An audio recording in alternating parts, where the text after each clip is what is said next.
الله أكبر الله أكبر الله أكبر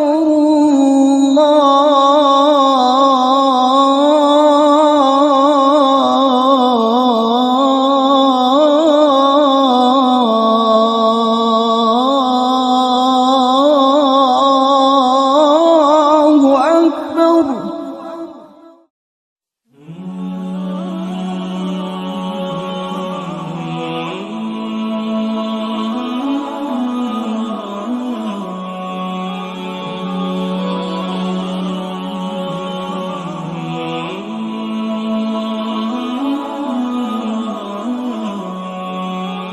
ভাবি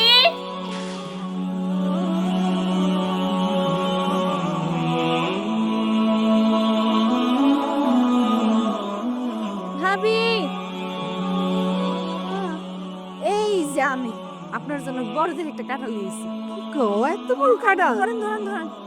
ও মা গো! আর কোয়েন না, আঙ্গুর গাছের অনেকগুলা কাঁঠাল হয়ে গেছিল, এর জন্য আপনার জন্য একটা নিয়েছি। বসো বসো। ভাবি, কালকে রাত্রে যে আমরা ফোনে কথা কইলা, ওটা কি সত্য কথা? তাইলে আর কি কইতাছি, পুরা গ্রামে ডাক পড়ে গেছে। সিসি ভাবি, জামাইরা বিদেশ কত কষ্ট করে মরে, আর হেলবো কাজটা কি ঠিক করতেছে? আর কইও না, ওই মেয়েটার চরিত্রটাই এরম। হ ভাবি, আমিও শুনছি জালাল ভাই কিন্তু অনেক বালা, 5 ওয়াক্ত নামাজ পড়ে, কিন্তু হ্যার বোর্ড এমন হলো কেন কত? বুঝো না, বিদেশি টাকা কাউরে ধার ধারে না, অনেক দেমাক। সেদিন রাস্তায় দেখা হয়েছিল, মুখে একেবারে সোনো পাউডার মাইখা একেবারে কি বাহার দিয়া তারপর গড়তেছে। জিগাইলাম কেমন আছো, সে আমারে পাত্তাই দিল না। আপনিও ভাবি এমন চরিত্রহীন মেয়ের লগে কথা কইতে জান কে? বুঝেন নাই কই যাইতেছে? কই আর যাইব, হয়তো বা কোনো নাগরের সাথে দেখা করতে। আল্লাহ খুদার তো আর নাম নাই, শুধু সাহায্য গোজা পাড়া ঘুরে বেড়ায়। শুধু পাড়া বেড়াইলে নাইলে চলতো, কত বেড়া মেশের লগে তোর বাজে সম্পর্ক আছে সেটা আল্লাহ মাবুতি জানে। আর ওই যে কালকে কালকে রাইতে তো আনিস মিয়ার লগে ধরা খাইছে। হ, আমিও শুনছি চেয়ারম্যানের কাছে বিচার গেছে। তোমরা কারে নিয়ে কথা কইতেছো? ওই যে পুপ্পার আর জালালের বোর কথা বলতেছি। আমি তোমাকে সব কথাই শুনছি, তোমরা যে কাজ করতেছো এটা কি ঠিক? কোন কাজ আপা? এই যে অন্যের সম্পর্কে আজেবাজে কথা কইতেছো। কেন, আমরা তো কোনো আজেবাজে কথা বলতেছি না, যা সত্যি সেটাই বলতেছি। সত্য হোক আর মিথ্যা হোক, কারোর পিঠ পিছনে কথা বললে সেটা গীবত করা হয়, আর গীবত করা মহাপাপ। কেন পাপ হইব কেন?